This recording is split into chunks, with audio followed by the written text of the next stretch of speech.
आपण अनारसाचे तांदूळ 2 दिवस भिजून, आज 3रा दिवस आहे, ते 2 दिवस स्वच्छ पाण्याने धुवून पुन्हा आपण त्याचं पाणी बदलून परत ठेवलं आहे. व्हिडिओ मोठा होईल म्हणून मी ते दाखवलं नाही. आता ह्या 3ऱ्या दिवशी आपण पाणी बदलून 2 वेळा स्वच्छ धुवून चाळणीवर नितळत ठेवलं आहे. आता ते आपण वाळत ठेवूया फॅनखाली.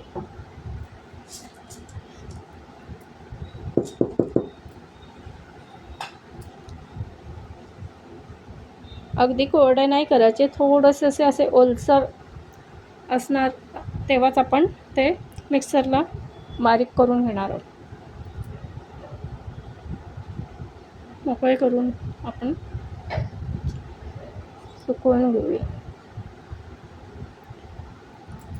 साधारण अर्धा तास लागेल.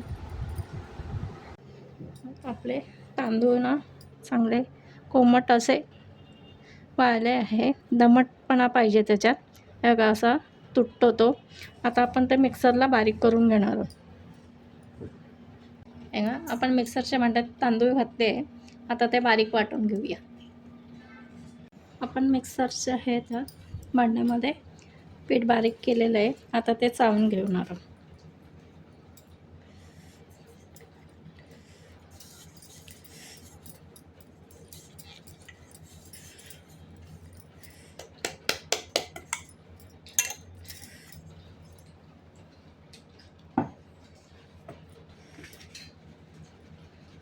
बारीक अगदी वस्त्रगाळ पीठ हवं आहे आपल्याला.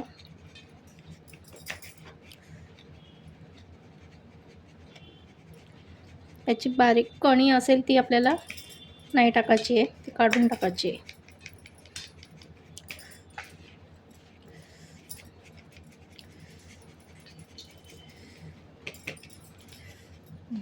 जाडसर कणी आहे, आपण परत मिक्सरला बारीक करून घेऊ. पीठ चांगलं बारीक आहे. ह्या वाटीने आपली 1 वाटीभर पीठ झालेलं आहे. पीठ आपण मोजून घ्यायचं आहे. त्याचप्रमाणे पीठ जेवढं आहे त्याचा पाऊण वाटी आपल्याला गूळ घ्यायचा आहे. गूळ किसून घेतलेला आहे मी. जास्त गूळ नाही घ्यायचा, प्रमाणातच घ्यायचा, नाहीतर मग अनारसे वितळतात. हे बघा पाऊण वाटी गूळ घेतलेला आपण. आता आपण मिक्स करणार आहे. किसल्यामुळे तो पटकन मिक्स होतो, किसून घ्यायचा. आणि आता असं एकत्र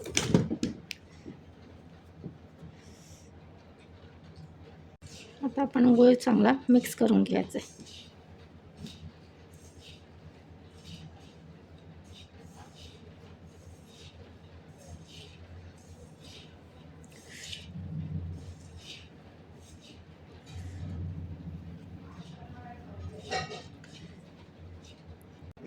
तेव्हा आपण याच्यात गूळ मिक्स केलेला आहे. आता पूर्ण गुळाचे थोडे थोडे असे कण आहेत, ते जेव्हा वितळते तेव्हा याला पाणी सुटेल. पण सध्या आपल्याला असे गोल गोळे करून बांधून ठेवायचे असे पिठाचे. तेव्हा थोडेसे गुळाचे असे ते पाणी सुटणार गुळाच्या वेळेला, आणि मग ते ओलसर होईल पीठ. जेव्हा आपल्याला करायचं, एक गोळा काढायचा, त्यात थोडंसं दूध घालून मग करून घ्यायचे लाडू, हे अनारसे.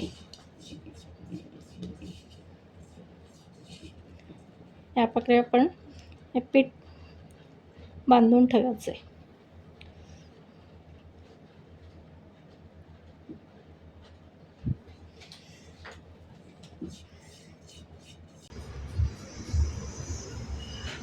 आपण आता पिठाचे गोळे करून ठेवले ते परत आपण ते मिक्सरला एकजीव करून घेणार आहोत.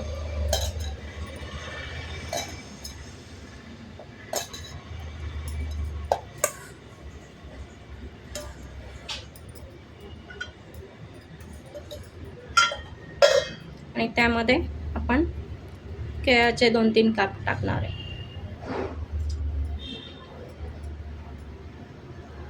मिक्सरमध्ये केल्याने ते गूळ चांगला आळून येणार आणि पीठ असं मऊसूत होईल. आपल्याला 3-4 केळ्याचे काप टाकायचे आणि ते मिक्सरला फिरून घ्यायचे. आता आपण हे पीठ ना, हे बघा असं मिक्सरमध्ये टाकल्याने असं छान एकजीव झालं आहे. आता ते आपण काढून घेणार. आपले अनारसे बघा आपण तेलात टाकलं आहे.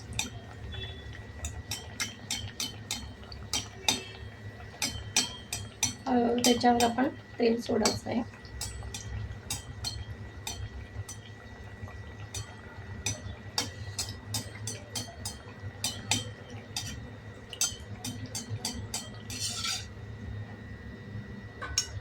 काढून घ्यायचं, तेल निथळून ठेवायचं आहे. आपले अधिक मासानिमित्त अनारसे तयार आहे. या प्रकारे तुम्ही अनारसे करून बघा. रेसिपी आवडल्यास लाईक, शेअर आणि सबस्क्राईब करा. धन्यवाद.